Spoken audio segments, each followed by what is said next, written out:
I've had enough of this hunting thing. What is it, Timmy? What's the point of it all? All we do is hunt monsters so we can make stronger armor and weapons to hunt stronger monsters to make stronger armor and weapons to hunt stronger monsters to make stronger armor. Timmy, stop! You're entering a time loop! Oh, sorry about that. Son, this is a video game. This is how most video games work in the end. This is, what? No, I'm a real boy. I'm a real boy. Ladies, gentlemen, and monsters of all ages, welcome one and all to your regularly scheduled session of me yelling about stuff that does or doesn't matter depending on your personal thoughts on the situation. Opinions. Everyone has one about everything they interact with. Positive, negative, agricultural. No matter what kind of opinion it is, it matters to us as an individual. Some of us, however, have opinions that are questionable to others, not necessarily agreeable to all, and some of them are just straight up misinformation being spread out of anger.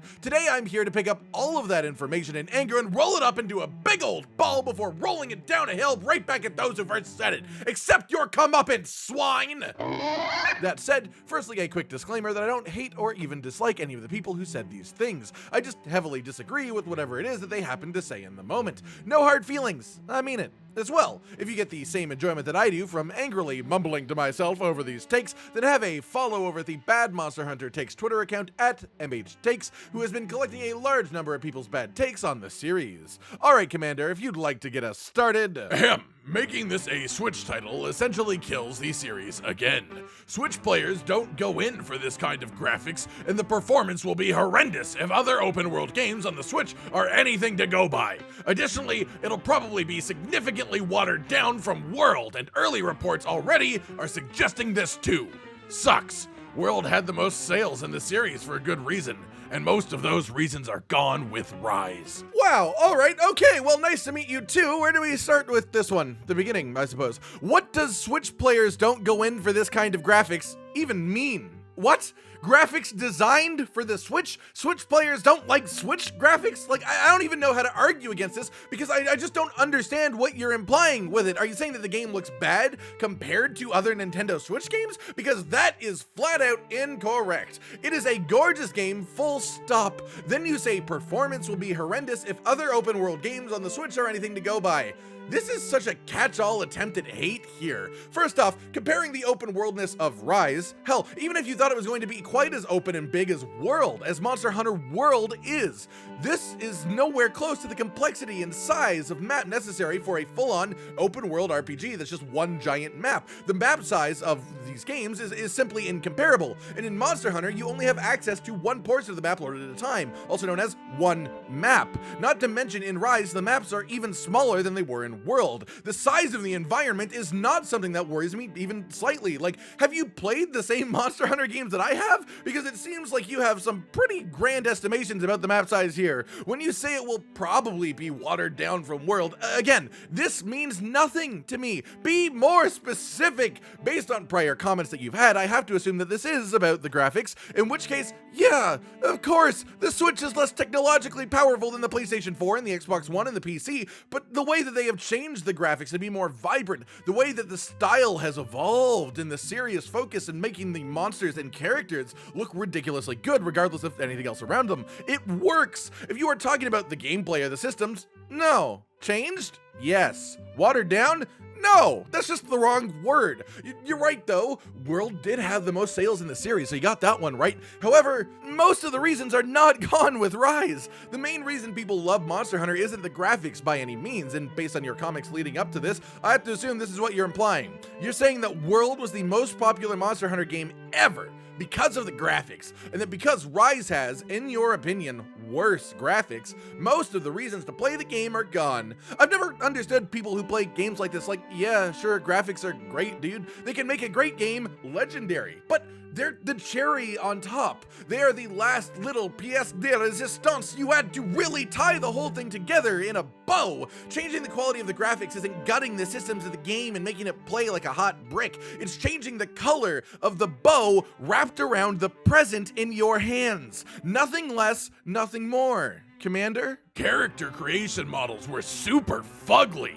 impossible to make a hot character. In fact, the character models in Conan look better than this garbage. Couldn't get past the hideous character creation. Tried to refund, but they refused me. So here I am leaving a thumbs down recommendation. After taking a second peek at the trailers, the world gameplay, meaning the environment, looks identical to Terra. Wouldn't be surprised if half the coding wasn't from Terra. After reading up about the endgame in this game, there is none. Seems like a redundant waste of time of lather, rinse, repeat. No actual goals to work for other than upgrading your gear to beat tougher bosses, just to upgrade your gear to beat tougher bosses, and then it's like reading a Wuxia novel. After 4,000 chapters, it's just the same trash. Who stepped on your puppy? And how long ago did it happen? Because it sounds like you have some really long built up resentment towards this game for someone who supposedly just decided to check it out. Before even getting to the gross stuff that I'll get to later, let's break down the end of this. The complaints about the end game. Upgrading your gear to beat tougher bosses, to upgrade your gear to beat tougher bosses, is the end game of 95% of games that have an end game. Like, actually, this is the main description of how to make an end game for a game where you kill bosses. Or, in this case, monsters, as I generally don't like to refer to the monsters as bosses. Same type of game, though. This is just how end game works. And then, like every game ever, once you beat the hardest challenge in the game and upgrade to the best available gear, there's nothing left, right? Other than to play the game just because you enjoy it. Then what does it say to you that so many people have thousands of hours in these games into the end game, past the toughest challenges, and then thousands of hours played past that moment, like the Wuxia novels that you compare it to? If you like what you are reading, then 4,000 chapters of similar stuff is a positive thing. It's the same with hunting. If you enjoy hunting, there is just a point where it doesn't faze you to just hunt a monster for the sake of hunting it and no other reason. By the way, have you actually seen Terra, the game Terra? You are straight up trying to compare the world graphics to something that looks nowhere close to the same. The word incomparable exists for a reason, and this is one of those reasons. This is apples and oranges. Even though apples and oranges are both fruit and therefore could be compared, these are both video games that look nothing alike. Not even quality, I'm talking straight up style. It just looks nothing alike to me. What's the point of this comparison other than to take a shot at a game that you didn't even want to finish creating a freaking character in? Oh, that's right, you didn't finish character creation because the character models are, in your opinion, fugly, and it's impossible to make a hot one. Sorry, what? Are you not attracted to a powerful, confident hunter capable of carrying 1.5 times their own body weight as a greatsword? Because there is something wrong if you are not. Seriously though, you compare this game instantly to Conan Exiles, and the only actual way that I can interpret this is that you want a ridiculously overtly sexualized character. That is the game with a literal dong-sized slider for dudes. So if you're into that game, I can see why you'd be mad that you can't make your female hunter have bigger bazongas, but son, it is not about the size of the bazongas. It is how you use them. All this to say, get your head out of your ass, dude. If you want to get your rocks off, go do it somewhere else. Most of the time, I'm upset that I hear someone didn't give the game a full chance. But this is not even slightly what the Monster Hunter community is all about. It's not what the energy of the series is about. So honestly, for you, good riddance, Commander. Good run, good time, but why is everyone posting runs with the armor and weapons? Do it without them, it's much more impressive. Because they are the best armor and weapons in the game, and players want the best time they can get, maybe? I get that you're being sarcastic, but when you beat something using the best weapons and armor and items in the game, your victory is kind of hollow, in my opinion, at least. What? Okay, look, I won't completely dismiss what you're saying because there's like a tiny actual nugget of logic in there, but the way that you just completely dismiss the act of regular speedrunning as if it is garbage and literally tell someone they are being sarcastic when, sorry to tell you, they were dropping a bit of a fact bomb right on your face. It's called a speedrun, not an impress run. These are people trying to kill whatever target as fast as physically possible within the constraints of the game. This includes using the strongest armor and weapons. You're just straight up on the wrong kind of content. There are naked kill runs of stuff. Hell, we even tried our own back in the day on this channel because we're weird, but there are legitimately fantastic Monster Hunter players who do these videos of themselves killing difficult things with no armor on, and if that is what you are looking for, then go ahead and watch that thing. But don't jump on every speedrunner's video complaining that it isn't a naked run and that it should be a naked run and straight up implying that speedrunning is pointless compared to naked runs. Enjoy your side of the community. Feel free to play the game how you like to play and to like to watch what you like to watch, but when you start telling other people how they should act and live and enjoy themselves and play their own games, that's when I start to take a little bit of an issue with it. Thinking that armorless runs are more dominance asserting than speedruns is a totally fair thought to have. However, going on a speedrun video and saying that it is a hollow victory is just sort of pointlessly mean to someone that you don't even personally know. Like, just why? Why would you even leave that comment in the first place? Some thoughts are just far better left inside of your head. Or at the very least, you could definitely find a better, less rude place to share this thought than directly attaching it to somebody's hard work. Commander? Y'all really fucked up and took a step back by not just continuing Monster Hunter World, and to take your new games off popular platforms was a really dumb move. I guarantee this game gets record low sales for the series. Ouch. Okay, I am all for being sad that you won't be able to play Monster Hunter Rise if you don't have a Switch. I get it. You don't have the console and you want to play the wait, you don't actually want to play it, do you? At least not this person in particular. Why would they continue Monster Hunter World? How would they continue Monster Hunter World? Do you want them to just slowly, infinitely release expansions without ever making a new game? Sure, that might be fun for a while. New monsters are always fun, but do you really want to be using the Clutch Claw for the next 8 years? I don't, and I'm someone who's been relatively positive about the whole Clutch Claw thing. One of the main advantages of Monster Hunter and the way that the series runs is that every single game has a whole new aura of freshness around it, unique mechanics that won't be in another Monster Hunter game, a different environment, new NPCs full of personality. All of this stuff is just a wondrous experience to take in.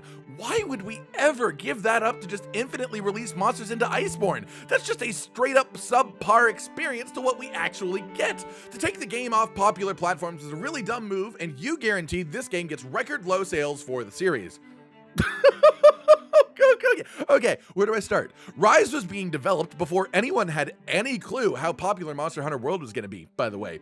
The deals as to which console this game would be on and if it would be exclusive were completed long before we had the full picture that we do now. As for your guarantee that this game gets record low sales for this series, I'm almost certain that this is already wrong. In pre-orders alone, this game has probably already sold more than Monster Hunter 1, the first one. Not to say that Monster Hunter 1 was bad by any means, but it was far less known than the series is now. In the West, in the East, it doesn't matter, just everywhere. The game has gained traction over time and gained fans. The only way that this sentence that you said makes any sense is if you think that there has never been a Monster Hunter game before Monster Hunter World. Like, sure, if you think the only Monster Hunter game is World, then sure, it's reasonable to think that Rise might have less sales than that just because of the differences in play base. But to assert that Rise will sell less than any other Monster Hunter game is just an absolute ridiculous, insane, straight up moronic statement, honestly, that takes into account none of the history of Monster Hunter series and completely ignores the loyalty that most of this fan base has to play the game if they have access to it. Let's prove him the hell wrong, guys. Let's play Rise. Let's enjoy it and show everyone what they're missing out on. The best revenge is being happy. The thing that these people want the least is for people to play Rise and like it. So let's do exactly that. Alright everyone, I've been Cotton Dinosaur, and this has been some of my opinions about your opinions on the Monster Hunter series. Do you agree with any of these takes? Do you have any hot takes of your own to add in the comments? Like if you liked the video, subscribe to the notification bell for more, and most importantly, ladies and gentlemen, until next time, stay sweet. Josh, Cotton, and Hollow with the videos, dropping the humor like a hammer on your tippy toes, bringing entertainment on a daily arrangement to take our insanity and turn it into entertainment. Yes, I said entertainment twice, to reiterate that it is nice to look into your faces on a mostly daily basis when you let us in your homes to make the whole world a stage. Goodbye.